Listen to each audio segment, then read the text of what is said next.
existe esse espaço, elas acabam sendo depois ocupadas por grupos criminosos que estabelecem lá, aumentando ainda mais. Então, eu tenho que ter um conjunto de políticas públicas que seja realmente mais abrangente, que a consequência dela vai ser a diminuição da criminalidade. Como você tocou agora há pouco, a questão da atividade de inteligência. A atividade de inteligência nessa eleição ela virou uma espécie de palavra de moda. Assim como nós já tivemos em eleições passadas questões sobre sustentabilidade. Todo mundo falava sobre sustentabilidade, mas poucas pessoas sabiam o que era. Inteligência, segurança pública não é diferente. Muitas pessoas falam, mas poucas pessoas realmente sabem o que é. Então nós precisamos de uma polícia que ela atue integrada com seus órgãos de inteligência, não somente aqui no estado do Pará, porque muitos problemas que transpassam pela questão da criminalidade, principalmente o narcotráfico e as ações de grupos criminosos, são transfronteiriços.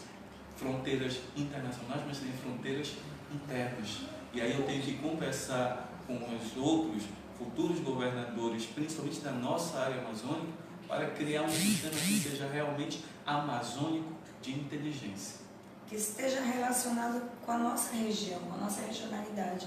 Eu tenho certeza que vocês devem estar querendo muitas perguntas, né? Que o nosso professor responda muitas perguntas, até porque a gente vivencia isso. Hoje a gente estava lá em Marituba, né, no município de Marituba, numa área realmente muito carente, e eu ouvia um dos eleitores, né, que estavam lá ávidos a fazer pergunta, e ele dizia isso: professora Nilce, a senhora sabe que a referência hoje dos nossos jovens, dos nossos adolescentes, muitas vezes já não é o professor, já não é o médico, já não é o bombeiro, já não é o policial. Hoje a referência do nosso jovem é o traficante, porque ele tem o carro do ano, porque ele tem o cordão de ouro, anel de ouro, porque ele anda armado. Então a juventude olha isso como se já fosse a referência dele, por ele não ter justamente essa retaguarda. Então, na verdade, é justamente isso que a gente quer ouvir e quer entender. Porque quando fala de segurança, é que nem quando todo mundo fala. Quando se fala em educação, se fala em escola integral. Como se a escola integral fosse resolver tudo. Mas a gente tem que iniciar valorizando o profissional, né? Então, quando se fala de ações integradas, a gente vai bater lá na valorização do profissional. E a gente sabe que essa valorização do profissional, tanto do profissional da área de segurança pública, quanto os nossos professores, eles estão deixando muito a desejar. Não apenas em nível estadual, mas em nível, não temos políticas públicas em nível nacional. Mas vamos olhar um pouquinho mais aqui para o estadual. Então a gente precisa da valorização do profissional também, não é verdade? Sim, dá tanta retaguarda para o profissional de segurança pública, também como pensar na família desse profissional. Isso. Porque o que nós observamos hoje é como é que eu vou falar para um policial militar, até mesmo para um policial civil, enfrentar a violência do narcotráfico, se muitas vezes ele mora numa área de periferia, às vezes mora até do lado de um traficante. Eu tenho que pensar na segurança desse profissional, na segurança dessa família. E aí, pensar uma política pública para esse segmento específico é pensar também que esse mesmo profissional, se ele sair para o seu dia a dia com a cabeça tranquila que a sua família está protegida, que o seu filho está numa escola que dê qualidade, que dê segurança, com toda certeza ele vai dar um retorno para a gente. Mas isso não é exclusividade desse profissional, é exclusividade de todo cidadão, porque cabe ao Estado dar este serviço de qualidade e cabe também aos nossos deputados estaduais e deputados federais estarem buscando, juntamente com o governador ou o presidente da República, as condições para que essas políticas sejam realizadas. Daí a importância do voto que nós temos. É verdade. Eu queria pedir a todos que estão nos acompanhando, a Leia Serrão, minha prima, lá moradora do bairro dos Jurunas, queria agradecer a audiência da nossa live. Ela que é uma pessoa super envolvida, é esposa de um vereador de Ananindeua, então, de Belém, então conhece bem a realidade que vive a população da periferia. A gente não pode esquecer, não é? Porque quando a gente fala em violência, infelizmente afeta, é claro, toda a sociedade, mas a periferia ela acaba sendo a que é mais afetada devido à falta de condições, que as ruas têm, iluminação pública. Isso interfere muito, não é, professor, na questão direta da violência, né? Correto, porque segurança pública, ela não é feita somente pelos órgãos de segurança pública. Pensar segurança pública é pensar ter um bairro estruturado com iluminação de qualidade, com pavimentação, com asfalto, com praças, com escola, com unidade básica de saúde funcionando 24 horas para atender a população. Pensar segurança é pensar com dignidade, é pensar em políticas inclusivas, é compreender que segurança pública ela é o reflexo da boa ação de todos os outros setores do Estado. A gente costuma pensar em segurança pública da seguinte forma: quando o Estado funciona bem, a gente não pensa nos órgãos de segurança. A gente só pensa em segurança quando o Estado deixa de cumprir com saúde, com educação, com tudo o que está relacionado com a assistência dessa população. E aí cabe para a segurança pública resolver. Então, se eu começar a pensar em uma estrutura que seja realmente ampla, de integração, que busquem um único objetivo, que é a dignidade da população, eu vou ter como consequência a redução de todos esses índices de criminalidade que cada vez mais assustam a nossa população. É verdade. A gente tem um índice muito grande. Inclusive, a nossa realidade, em nível de Pará, em nível de município de Ananindeua, eu digo isso até porque nós já tivemos casos dentro da nossa própria instituição, nós tivemos, professor, o senhor tem conhecimento disso, 3 policiais assassinados que eram alunos da nossa instituição, inclusive um guarda municipal que foi assassinado na porta da escola. Então são homens que tinham um sonho, né, que estavam numa universidade, que pretendiam seguir uma carreira na área do direito e que tiveram suas vidas ceifadas. Então a gente vê isso no dia a dia. As pessoas costumam dizer: só pela misericórdia de Deus eu saio, pela minha integridade eu saio e volto para minha casa. Então, na verdade, a gente precisa debater. E aí muitas vezes fica isso: aumentar o número de presídios, isso vai resolver, isso não vai resolver, justamente pelo que o senhor está dizendo. É um conjunto de estratégias, é um conjunto de políticas públicas que venham a atender desde a criança, o adolescente, né, até o jovem adulto. Porque não existe, Cleito, a ideia de que a violência ela está só na área de periferia. Nós sabemos que não é assim. É claro que a gente tem um índice muito maior na área de periferia, a gente tem um índice maior, por exemplo, de classe social, mas a violência ela está em todos os cantos e ela atinge todos os níveis da sociedade. Então a gente precisa realmente ver estratégias, e aí o deputado ele tem as audiências públicas, onde ele pode tirar os encaminhamentos, onde ele pode estar ouvindo a população, onde ele possa dar encaminhamento em projetos de lei e possam estar debatendo também. Então daí a importância do mandato para o deputado estadual, para o deputado federal, para que a gente possa estar aprovando leis, para que a gente está propondo leis que venham garantir direitos, né? Direito do cidadão, sobretudo na área da segurança pública. Professora, tem uma pergunta da Ieda. Ela pergunta com relação às políticas públicas, né? Quais são as propostas concretas que a senhora tem, né, para a cidade, os recursos, e de que maneira vão implementá-los? Você está falando na área da segurança pública? Isso. Bom, justamente a gente está aqui com o professor. Eu gostaria assim, até de enaltecer um trabalho que a Faculdade SMAC fez, né, através do curso de Direito.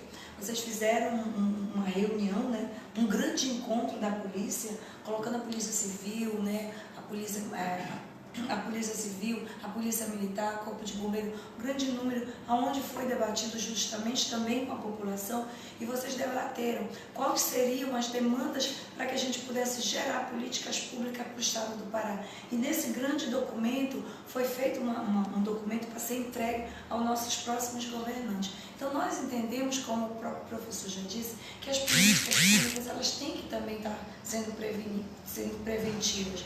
Então, nos nossos projetos que a gente está propondo é justamente isso. A gente ter a possibilidade da valorização do profissional, a gente ter a possibilidade de fazer centros de inteligências integrados, e aí o professor falou bem a questão das nossas fronteiras, a questão das políticas nacionais. A gente também tem que estar pensando na capacitação, né? De dar possibilidades a cursos gratuitos para essa população. Ao mesmo tempo que foi colocado aqui a situação da moradia. Deveríamos pensar algo ou propor algo dentro, como nós temos hoje a Minha Casa Minha Vida, a gente propor algo direcionado também para que esse policial ele tenha essa possibilidade de ter também um projeto que seja tipo a Minha Casa Minha Vida. Então a gente tem, mas sobretudo, a nossa proposta é de atacar, sobretudo, na questão da educação, que seria a prevenção. Como foi colocado aqui, garantir mais direito a essa população infantil, adolescente, de espaços, de cultura, de lazer. Nós vivemos uma realidade aqui no Ananindeua, que todos vocês que estão nos assistindo agora sabem, nós não temos centros de cultura, nós não temos estádios de futebol, nós não temos teatros aqui, quer dizer, a parte da cultura, ela fica muito a desejar. A parte do esporte, nós temos muito talentos aqui no município de Ananindeua, no estado do Pará, mas nós não temos centros esportivos onde a pessoa possa, de maneira gratuita, ter esse atendimento. Então eu penso muito mais hoje em políticas públicas que garantam direito nesse sentido da prevenção para a população. Então é isso que a gente pensa e a gente quer estar cada vez mais muito próximo da população, para que a gente possa estar interagindo, para ver o coletivo, a necessidade coletiva da população do nosso estado.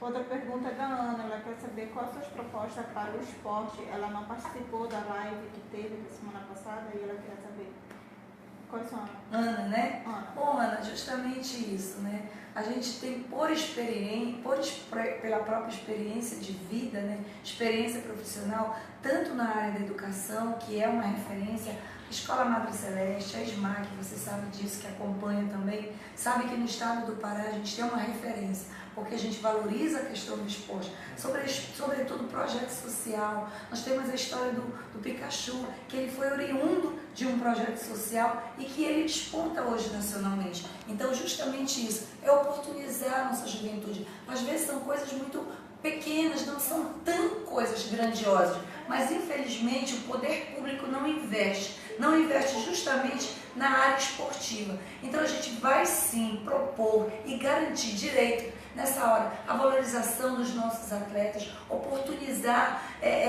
integração entre as diversas áreas do esporte. Então não tenha dúvida que uma das nossas bandeiras, a nossa preocupação quando fui secretária de esporte no município de Ananindeua, fizemos corrida, trabalhamos muito na parte do atleta, mas sobretudo tínhamos um projeto que foi referência até, que era Bom de Bola, Bom de Escola, um projeto que infelizmente hoje não está mais existindo, mas que existiu quando eu fui secretária e a gente vai valorizar com certeza muito mais o esporte. Tá, a Lene também pergunta sobre os agentes penitenciários, quais são as propostas, o que é que o professor Vano pode falar também sobre isso? Bom, a questão do sistema penitenciário, nós temos que reestruturar ele e pensar ele como uma carreira de Estado. Principalmente, estabelecer concursos públicos e uma estrutura para que este agente ele possa ascender profissionalmente. Também é necessário criar conjuntos habitacionais específicos, juntamente com, a gente discutiu agora há pouco, com a questão dos policiais. Por quê? Este agente, além de lidar diretamente com o preso numa situação de presídio, ele também muitas vezes mora próximo num bairro de periferia. Então ele está muito mais exposto a isso. Então, a partir do momento em que eu crio uma carreira de Estado, eu dou condições para ele, e aí a própria questão da valorização salarial, valorização desse profissional, planos de cargos e salários, essas são ferramentas que são fundamentais para eu poder pensar em uma reestrutura do sistema penitenciário para isso. Mas também eu tenho que olhar isso com um conjunto mais amplo. Pensar uma nova estratégia de segurança pública, a qual ela seja baseada em parâmetros de inteligência, objetividade, metas e principalmente avaliação de resultados. Nós não podemos pensar em uma estratégia de segurança pública sem estar avaliando ela ao longo do tempo, porque é muito normal nós iniciarmos um projeto e deixar aquele projeto sem ter um feedback, sem ter um acompanhamento. Então nós precisamos sim criar mecanismos para fazer o acompanhamento e eleger indicadores que possam balizar as nossas políticas públicas para que elas possam realmente atingir o resultado. Uma coisa que você falou, professora, que é muito interessante, você falou da responsabilidade que tem o deputado estadual e o deputado federal. Eu ainda colocaria ainda mais um outro elemento, o papel de fiscalização. Porque esse é um dos principais papéis que nós temos em uma democracia. É o papel que está relacionado à accountability, à prestação de contas do executivo. Porque quando você tem um legislativo que ele é atuante, que ele busca realmente esse interesse da população, nós temos um Estado que ele consegue proporcionar à população elementos de qualidade de vida, de dignidade. Então nós temos que buscar esta renovação, uma renovação que ela seja compromissada não com uma perspectiva de momento, como nós vemos hoje muitos candidatos que aparecem somente em período eleitoral, mas buscar aquelas pessoas que têm realmente história, que estão sempre atuando dentro da comunidade. É só você comparar essas pessoas que você vai perceber que você tem pessoas que buscam muito bem isso, que tem uma história, tem toda uma trajetória. Só você fazer isso, você vai realmente separar as pessoas que são realmente competentes das que não são. É verdade. Eu queria agradecer aqui a audiência de Tomé Açu. Nós temos uma amiga que está lá, Olinda. Muito obrigado, Olinda, por estar participando aqui com a gente. Bragança também nós temos a audiência, pelo que estou vendo aqui. A Wilvia está assistindo a gente. A Elaine Monteiro também está acompanhando a gente aqui. Então eu queria agradecer a vocês e pedir, mandem a sua pergunta para que a gente possa responder. A professora Nilce Pinheiro, candidata a deputada estadual, está aqui para responder todas as perguntas que vocês nos enviarem. E é claro, é muito importante, porque é dessa forma que nós iremos fazer os 4 anos de mandato da professora Nilce como deputada estadual, sempre perguntando a você a sua opinião e quais os seus anseios para a comunidade que você vive, para o Estado e para o município, né, professora? A importância das pessoas participarem desde já é essa, né, fazer um mandato participativo. Agora eu queria também chamar aqui o João. O professor vai continuar com a gente ainda mais um pouco, porque ele vai falar sobre segurança e a juventude tem, não é, esse anseio de saber mais, né, e de querer. Na verdade é muito importante isso, que a juventude ela participe cada vez mais da vida política. E o João, que é um jovem, né, está aqui para participar com a gente também. Obrigado, João. Boa noite. Professora, eu queria fazer uma pergunta. É que nós podemos ver que a juventude cada vez mais está ficando com medo de até mesmo se unir para sair com os amigos. A gente percebe que cada vez está mais perigoso. Quais seriam as suas propostas para solucionar o problema da violência em relação à violência em si com os jovens? Como é que os jovens poderiam se sentir mais seguros? Bom, na verdade, você é um jovem, né? E eu gosto muito quando falo com a juventude, que faz uma pergunta assim, gosto muito de aqui falar um pouco da família, né? A família que também é um sustento, a família que também é uma base. E é muito importante que os pais que também estão nos assistindo e os jovens, né? A valorização da família, escutar, conversar com os seus pais, reunir. Sabe aquele almoço de domingo que hoje já não se faz mais? Eu acredito muito nesse almoço de domingo, porque o dia a dia é um corre-corre, sabe, João? E aí você tem a oportunidade de reunir com a sua família, porque muitas vezes a vida não dá esse tempo. Então até chama atenção aqui para a juventude que valorize mais os seus pais, que escute mais os seus pais, porque muitas vezes a gente está falando aqui de segurança externa, fora de casa, mas dentro da nossa própria casa a gente não tem essa base, a gente não tem essa formação. Então eu diria para você que além, né, desse temor que a juventude tem, de sair, imagine, de sair, de ir para balada, né, de reunir com os amigos, de ir para o cinema e para o shopping, porque hoje as pessoas também vão muito para o shopping. Quer dizer, você sai de casa sempre naquela insegurança e você pode andar com seu pai, com sua mãe, tirar colo. Você chega na idade que você, não, eu quero ir sozinha. Então que a gente tenha essa preocupação e esse cuidado. Mas o que a gente diz é justamente isso, que a gente tome muito cuidado, porque a gente quando sai de casa, também não sair assim, de forma como muitas vezes a gente fala, que a própria juventude está certo. A gente não tem aquela liberdade de ir e vir, né? A gente fica muito limitado. Mas que tome cuidado, já que nós vivemos num estado de violência, numa situação hoje de insegurança. É claro que nós queremos a renovação, nós queremos mudar, nós queremos política, nós queremos leis que venham nos amparar na questão desse quesito da segurança pública.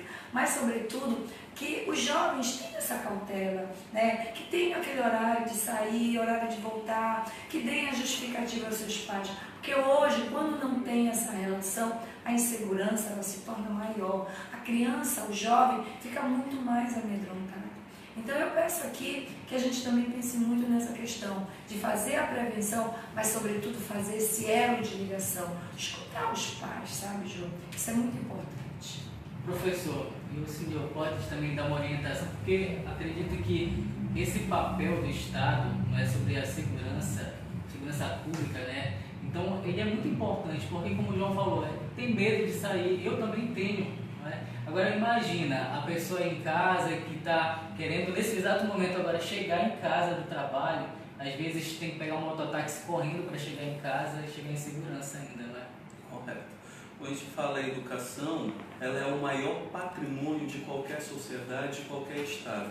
Você fala de educação, você tem que falar automaticamente dessa juventude. Porque é essa juventude que vai estar amanhã no mercado de trabalho, que vai estar na sociedade, que vai estar nos nossos lugares.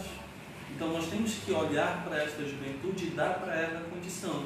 Mas também, quando você fala em condição, o Estado dá a condição no aspecto do esporte, lazer, escola e segurança. Mas olhar para a família é algo fundamental. A família, ela é a célula formadora de qualquer sociedade. Se eu tenho uma célula boa, a sociedade será boa. Se eu tenho uma célula doente, a sociedade será doente. Existe uma frase que era bem emblemática, que ela mostra muito bem isso, que foi pelo antropólogo brasileiro Darcy Ribeiro. Ele falou que a penalidade de você não construir escolas será que no futuro você vai construir presídios. E aí nós observamos que hoje a juventude ela clama por condições de desenvolvimento no esporte, desenvolver no lazer, desenvolver em campos acadêmicos. Atividades como, por exemplo, bom de esporte, bom de escola, é uma atividade brilhante. Nós já tivemos grandes iniciativas, mas infelizmente essas iniciativas não se tornaram políticas de Estado e acabaram. Eu tenho que olhar para o jovem e dar para ele condições. Porque o que vai diferenciar este jovem no futuro do bom caminho e do mau caminho chama-se duas coisas: a oportunidade que é dada para ele agora e a condição dele fazer as suas decisões. E as decisões se faz com orientação da família. Mas aí eu tenho que olhar um outro fator, professora, que eu fiquei muito feliz na sua fala mais cedo, que é a questão das igrejas, das associações, dos grupos familiares. Quando eu falo as igrejas, de forma em geral, elas também têm um papel muito grande na nossa sociedade, porque elas passam valores. Eu trabalho no sistema de segurança pública e trabalho com o pessoal do sistema penitenciário. E uma fala de um detento me chamou muita atenção. Ele estava lá, um jovem de 20 anos, já preso, e ele falou para mim: aqui dentro do presídio eu encontrei a palavra de Deus. Então você percebe que só foi no momento que ele foi preso, que ele perdeu a liberdade dele, que é o nosso maior bem, que ele encontrou esta palavra. Então você percebe que no período todo que ele estava fora, ele não teve acesso a isso. Já pensou se ele tivesse encontrado alguém que tivesse conversado com ele, ele poderia ter mudado a vida dele. Daí a família ela é importante porque ela é o principal canal de diálogo que nós temos com a juventude. É verdade. Eu queria agradecer a presença do Pedro, o João Pedro, hoje aqui, que veio dar a sua contribuição. Muito importante ver a juventude envolvida, né, na política, a boa política. Eu queria também chamar aqui a Andressa, ela que também veio participar com a gente, vai fazer a sua pergunta. Agora, professor, a dica foi valiosa demais, né? Acho que é toda a juventude, não só a juventude, mas todo mundo que nesse momento está se dirigindo para casa, que já chegou em casa, que está acompanhando a gente, deve ter ficado pensando aí o quanto é grande o entendimento, né, que se tem hoje, né, de segurança pública, e essa é a importância do Estado promover ela a cada cidadão, não é? Porque às vezes a gente pensa que o nosso voto, que a nossa manifestação quanto cidadão, ela termina no momento que a gente vota. E ela não termina, e ela começa, não é? É aquele momento que a gente vai precisar cada vez mais fiscalizar. Eu espero que a professora Anice faça isso nesses 4 anos que ela estiver lá como deputada estadual. Com certeza. Professora, o Kelvin está perguntando se ainda vai ter reunião no comitê e se vai ser destinado, se tiver, para alguma categoria ou não. Podem todos estarem participando. Na verdade, Kelvin, a gente tem feito várias reuniões, né? Nós temos a grata satisfação de as pessoas estarem nos procurando, inclusive de várias categorias, né, sindicatos, mas amanhã, né, amanhã, dia 4, nós ainda vamos ter uma reunião, que vai ser a reunião com a juventude. Então você, meu jovem, que está tendo a oportunidade de conversar conosco, de nos assistir nesse momento, venha participar conosco. O assunto vai ser a juventude, sobretudo a questão da capacitação, da formação, falar de educação, falar de segurança, falar de esporte, falar de cultura, falar de religião, falar de família. A gente quer ouvir também a nossa juventude. Então amanhã, nós das 18 horas estaremos aqui na WE26 falando justamente para esse público de jovens que tem nos procurado. Na verdade, fizemos uma reunião com os atletas, né? Fizemos uma reunião com as mulheres, mas agora é os jovens que estão nos procurando. Então, Kelvin, venha participar amanhã conosco. Professora, nós temos aqui uma pergunta que eu queria até chamar o João Pedro, por favor, aqui para ele voltar, que acho que tem também a ver com o que você tem vontade ainda de perguntar aqui. O José Maria está perguntando aqui para a senhora. Fala-se tanto em educação no Pará e o que vemos são muitas escolas sucateadas. Caso eleita, o que você pretende fazer para melhorar esta situação enquanto educadora? Na verdade, é papel, como já foi colocado aqui, fiscalizador. Então, uma das nossas propostas dentro da área da educação é justamente isso, fiscalizar e coibir justamente hoje as falcatruas que existem dentro da área da educação. Eu digo isso porque a gente vê escândalos da merenda escolar, a gente vê escândalos do material escolar, então a gente vê muito, e isso vai diretamente ao encontro do atendimento da necessidade da nossa população educacional. Então, na verdade, a gente vai fiscalizar, vai estar junto com a secretária para que a gente possa realmente minimizar. É muito dinheiro desviado que deveria estar atendendo as nossas escolas que hoje estão sucateadas. Nós que andamos esse estado do Pará aí, vários municípios, a gente encontrou escolas do estado mesmo, né? É muito triste a gente ver isso, mas depedradas, escolas sucateadas, escolas que não tinham iluminação, escolas que não tinham porta nem janela. Então a gente precisa trabalhar mais essa questão da fiscalização. Então a forma de fiscalizar ou a forma de coibir é você ir no local. E o parlamentar ele tem esse dever, né, como já foi colocado aqui. Mas a gente vai estar fiscalizando sim para coibir mais esse descaso que muitas vezes não é papel do parlamentar, mas é papel do sim. Certo. João Pedro, qual é a pergunta? Bom, professora, a gente vê que a educação tem que ser valorizada no nosso estado. Mas também vemos que muitas pessoas buscam ingressar numa faculdade pública, porém muitas das vezes não tem condição de se preparar para a prova que é o Exame Nacional do Ensino Médio, que faz a gente entrar numa faculdade pública, mas muitas vezes não tem dinheiro para pagar um cursinho, para se preparar. Quais seriam as suas propostas para melhorar a preparação dessas pessoas que querem ingressar numa faculdade pública? Na verdade, João, hoje a gente até já faz projetos sociais nessa área.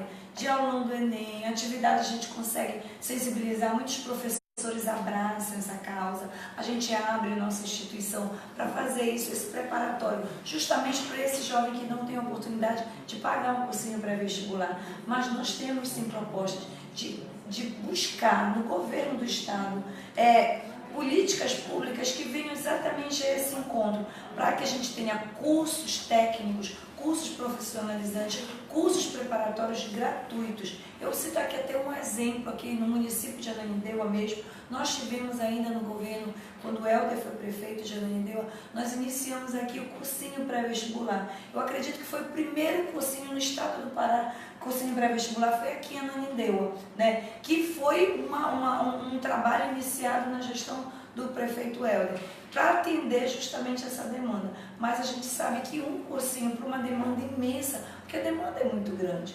Então a gente acredita sim que há necessidade da gente colocar propostas para que o governo do estado mantenha, né, através de recursos próprios do governo, escolas preparatórias para concursos e também para o preparatório do vestibular. Você tem todo o direito de estar fazendo esse questionamento, porque muitas vezes é desigual, a concorrência ela é desleal, porque você tem a criança, o jovem da escola pública e você tem a escola, o aluno da escola particular, da escola privada, que muitas vezes a escola pública, quando entra em greve, fica um mês, fica 2 meses, e aquele aluno ele é altamente prejudicado. Fora a questão mesmo estrutural, a questão de condições de aprendizagem hoje na escola pública.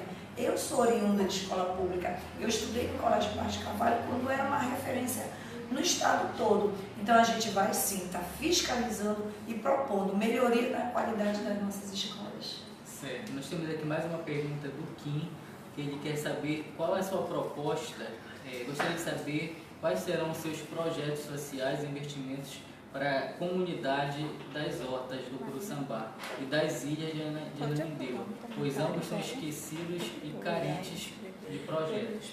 Sim, Kim, obrigada por você estar fazendo essa pergunta, para a gente possa estar fazendo essa reflexão. Talvez muitas pessoas, ainda aqui no município de Ananindeua, até moradores de Ananindeua, não sabem dessa área da horta que fica no Curuçambá, onde a gente tem associações rurais. A gente tem o produtor rural dentro do município de Ananindeua, mas a gente precisa ver políticas públicas que possam atender. Muitas vezes a gente está pegando a merenda escolar, desde estar pegando o nosso produtor rural da área metropolitana de Ananindeua, a gente está abrindo espaço para que pessoas de fora venham atender. Então a nossa proposta é justamente a valorização do produtor rural, do próprio município, da própria região, a qualificação, escolas técnicas rurais, que a gente possa estar atendendo justamente essa comunidade das áreas das hortas. E eu digo isso porque nós temos, muitas vezes, a vontade política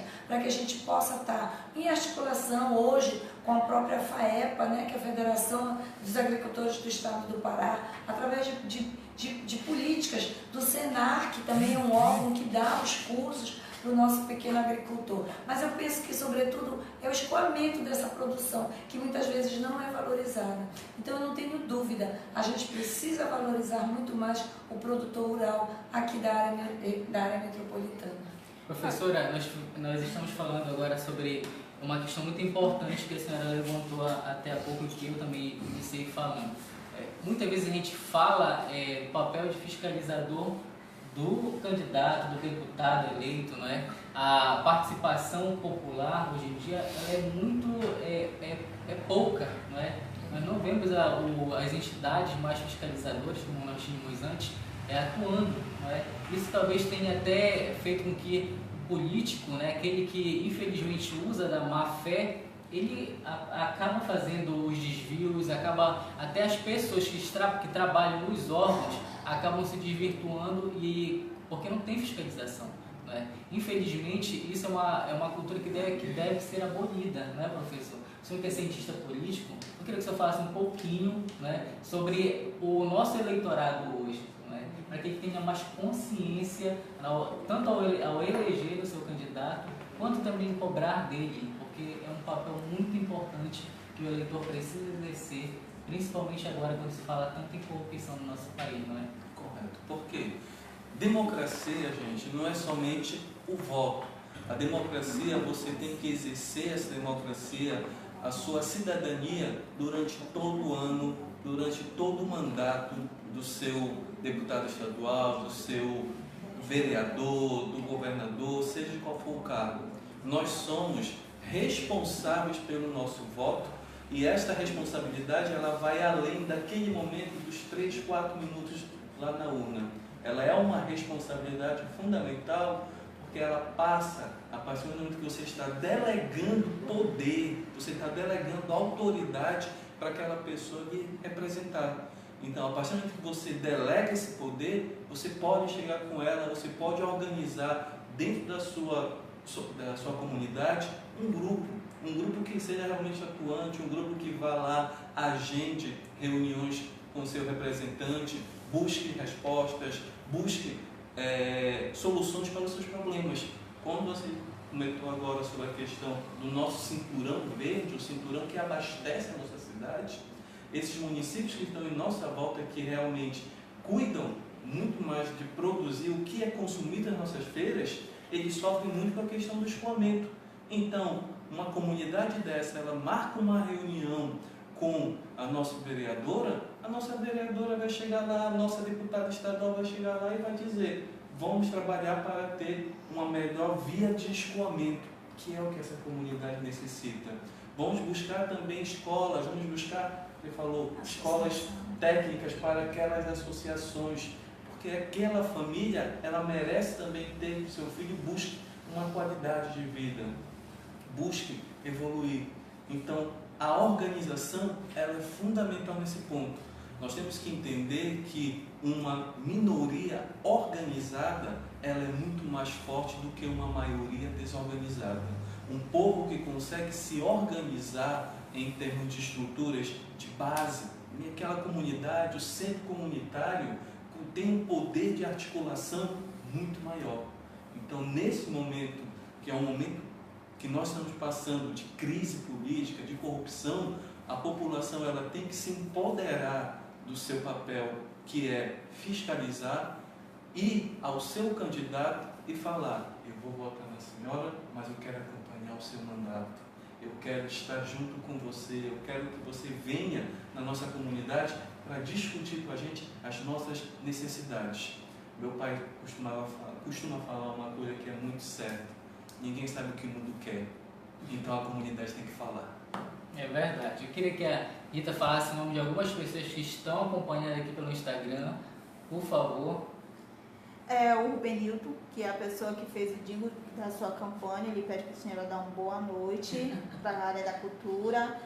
Tem o Estúdio Beleza, a professora Carla, Anne, tem o José, Nildo e um monte de pessoas pedindo para a senhora dar uma boa noite para quem está assistindo. Boa noite, professora. Bom, eu dou uma boa noite, eu quero dar uma boa noite aí em nome do Rubenildo, que fez o nosso jingle, né? Obrigada, você fez uma doação, por sinal, um jingle maravilhoso, que pegou na voz das pessoas, pegou no ouvido das pessoas. O pessoal já gravou 10-9-10, legal, 10-9-10. Então eu quero agradecer a você que está confiando na gente, que está confiando no nosso trabalho, confiando na bandeira da cultura, por ter sido secretária de Cultura em Ananindeua, por vivenciar com os quadrilheiros, com os poetas, com os artistas, por ter vivenciado esse momento e ter aprendido muito. Então eu quero agradecer a você que está acompanhando a gente hoje à noite nessa live. Queria agradecer também a Cláudia Lima, empresária aqui de Ananindeua do Pastel Pavulagem. Um grande abraço também, Cláudia. Agradecer também ao Pinheiro Olegário, agradecer a Antônia Correia, Ada Lula da Silva, a Vilma Moraes, que está nos assistindo agora também. São muitas pessoas, então não dá para a gente ler todo mundo aqui. Mas, professora, chegando ao final da nossa live, esse momento, eu sempre digo que é um dos momentos mais importantes, né, do diálogo que nós temos com as pessoas que estão nos vendo agora e que vão ver ainda durante a semana, não é? Até a reta de domingo, quando a gente já estiver comemorando com firmeza essa grande vitória que eu sempre digo. Não é uma vitória sua, é uma vitória coletiva, uma vitória popular de todas as pessoas, não é, que estão junto com a gente nessa caminhada. Justamente, eu queria reforçar aqui algo que o professor falou, que eu acho muito importante, não poderia deixar de falar agora. A questão do associativismo, a questão do trabalho coletivo. Acredito muito nisso, gente, sou fruto disso. Sou fruto disso porque é um grau de aprendizagem muito grande, um fortalecimento muito grande. Então, sou da Associação Comercial de Ananindeua, faço parte do Conselho da Mulher Empresária, sou do Rotary Club de Ananindeua, então eu acredito nisso. Na minha juventude, eu vinha dos grêmios estudantil também, então eu acredito que o fortalecimento da base, do coletivo, é que dá o resultado final. Então o professor falou algo aqui muito importante. Eu tenho sido uma grande incentivadora das associações de bairro, dos centros comunitários, dos clubes de mães, porque eu vejo um processo de evolução da comunidade. A partir do momento que você se une, você se junta, você traz benefício para a tua comunidade. Ninguém faz nada sozinho. Então eu gostaria assim de mais uma vez valorizar e dizer da importância de nós nos unirmos em prol de um objetivo comum. No momento, a nossa união ela vai prevalecer no dia 7 de outubro, porque nós estamos crentes, nós estamos acreditando numa política de renovação, numa política de transparência, numa política do bem comum. É nisso que nós acreditamos. Nós sonhamos com o Pará, nós lutamos por esse Pará, nós queremos, mas sobretudo o Pará que nós merecemos está por vir. E eu tenho certeza, como foi muito bem colocado aqui, é muito importante que você exerça o seu papel de cidadão. Fico muito triste quando escuto, né? Graças a Deus a gente tem divulgado muito a importância do voto. Mas é triste, professor, quando alguém diz assim mesmo, professora Nilce, eu decido na hora. Gente, como vai decidir na hora, né? Você precisa saber quem é a pessoa, o que ele fez, o que ele faz e o que ele pode fazer, qual o potencial, qual a experiência, qual o conhecimento que ele pode estar dando para o desenvolvimento do nosso estado, para o desenvolvimento da nossa comunidade, para o desenvolvimento pessoal também. Então eu quero assim agradecer realmente a oportunidade que a gente está tendo agora e dizer que no dia 7 de outubro é o dia da virada, é o dia da mudança, é o dia da renovação. Que você realmente faça essa reflexão e pense que nós vamos mudar, porque nós queremos, porque nós merecemos. Professora Nilce, 10/9/10. Professora, só lembrando que ainda não estamos nos despedindo, eu queria primeiro ouvir o professor Wander, que ele deu seu recado também a todo mundo que vai no domingo agora exercer o seu, eu digo que é um dos principais direitos do cidadão, que é o voto. Enquanto nós tivermos isso, nós vamos poder garantir, né, aos nossos filhos, garantir à nossa família a segurança de que nós ainda escolhemos quem vai nos representar. Eu queria que o senhor deixasse seu recado também. Correto. É um momento extremamente importante, porque o nosso voto não é somente aquele momento, são 4 anos que nós colocamos a nossa vida, não somente a nossa, mas da nossa família, da nossa comunidade, nas mãos de uma pessoa que ela vai gestar, que ela vai trabalhar por nós. Então nós temos que buscar pessoas que realmente estejam compromissadas com a mudança, compromissadas com o desenvolvimento, compromissadas com a sociedade, não com interesses pessoais. Quando você não gosta de política, e isso me deixa muito triste quando alguém abre a boca e fala eu não gosto de política, e eu sempre repreendo, eu falo, não é que você não gosta de política, você não gosta de politicagem. Você não gosta da mal política, porque a política ela é boa, ela é algo inato do ser humano, mas é a boa política que deve ser trabalhada. Quando você não gosta da política, você vai ser governado pelas pessoas que vão usar da política como um instrumento apenas para atingir os seus próprios benefícios. A desvirtualização do Estado. Então, nesse último momento que nós estamos na reta final, que é aquele momento em que nós temos que parar um pouquinho, refletir, buscar. Gente, são 5 votos. São 5 votos que vão decidir a nossa vida pelos próximos 4 anos. Levando em consideração que senador é 8 anos. E nós temos 2 vagas para o Senado. Então nós temos que prestar atenção, buscar e refletir. E acima de tudo, ter responsabilidade pelos nossos atos, elegendo pessoas que tenham já história, pessoas que não são oportunistas, mas que já mostram que têm uma longa história, que vem trabalhando não somente, você falou, a nossa história lá na Marambaia, eu sou da Marambaia, mas também que busca a melhoria não somente dos municípios da região metropolitana, mas também de todo o estado do Pará. Então, chegando nessa reta final, queria desejar a todos um excelente voto, uma excelente festa de democracia, uma festa que ela seja baseada no respeito, e principalmente no respeito à opinião dos outros. Todos têm direito a uma opinião, e nós não podemos questionar, muito menos censurar a opinião dos outros. Nós temos que agir com responsabilidade e eleger essas pessoas que realmente estejam compromissadas com a gente. Então, mais uma vez, para finalizar, estou aqui para dar essa minha contribuição para uma pessoa que ela é guerreira, para uma pessoa que está há muitos anos já militando e lutando.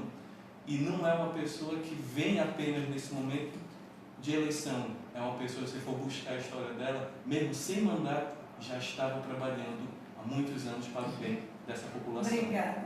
Obrigado, professor Rolando.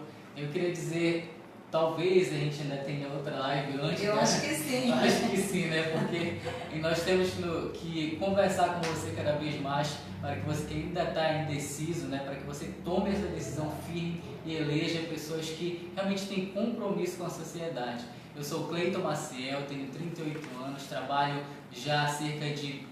não vou dizer porque... mas já são mais de 10 anos na área da comunicação. Então, conheço muitas pessoas ligadas à política, muitos políticos, mas conheço poucos com a capacidade de entender a população, de conversar, de mesmo naquele momento difícil do dia a dia, não é, professora? Na correria que é o dia a dia da senhora, de parar, de olhar nos olhos das pessoas e de dizer para a pessoa que ela pode contar com ela nos momentos mais difíceis. Eu tenho certeza que você também vai poder olhar para a professora Nilce e conversar com ela, mesmo ela já deputada estadual. Ela não vai se esconder, não vai ficar no gabinete, porque nos últimos 4 anos dela como vereadora, não é? Foram anos difíceis de trabalho, mas foram anos em que nós realmente trabalhamos muito, levamos o gabinete para cada bairro de Ananindeua através das ações sociais. Eu queria conversar com você, meu amigo, que também está assistindo agora, né? Dê o seu voto de confiança à professora Nilce Pinheiro, essa mulher que já trabalha pelo município de Ananindeua e pela região metropolitana também de Belém, que é composta por vários municípios.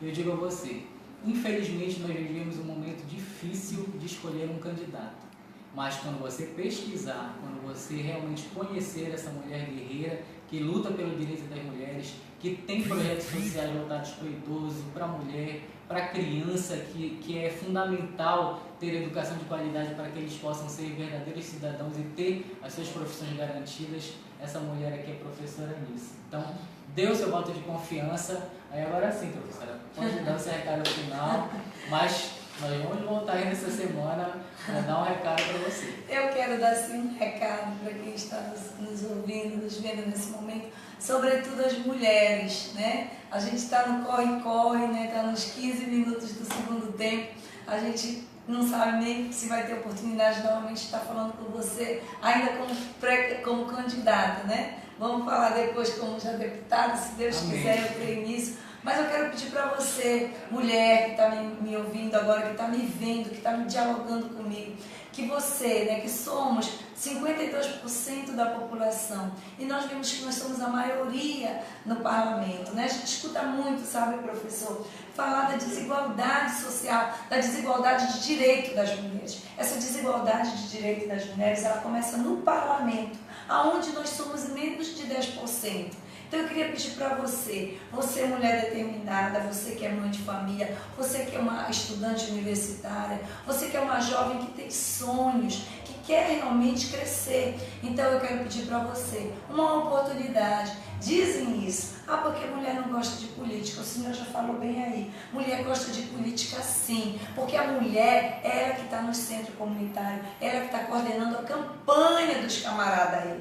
E é como a gente sempre diz, nós mulheres somos a maioria e a mãe dos homens, então a gente precisa sim ter a responsabilidade de entender que é preciso colocar mais mulheres sim na política partidária, mais mulheres no parlamento, sobretudo porque somos nós mulheres que parimos, somos nós mulheres que temos a saúde diferenciada dos homens. Nós vivemos hoje uma situação de descaso na saúde da mulher. Nós precisamos de hospitais que atendam especificamente a causa das mulheres. A creche, quem precisa de creche não são os homens, quem precisa de creche são as crianças, mas as mães que precisam trabalhar, que precisam de creche. Então eu peço para você, nesse final de noite, que você pense, vamos votar nas mulheres, vamos fazer o diferencial. Então eu peço a você, professora Nilce, mulheres, votem 10/9/10 para continuar cuidando e cuidando muito bem da nossa gente. Uma boa noite, muito obrigada pela oportunidade, tá bom?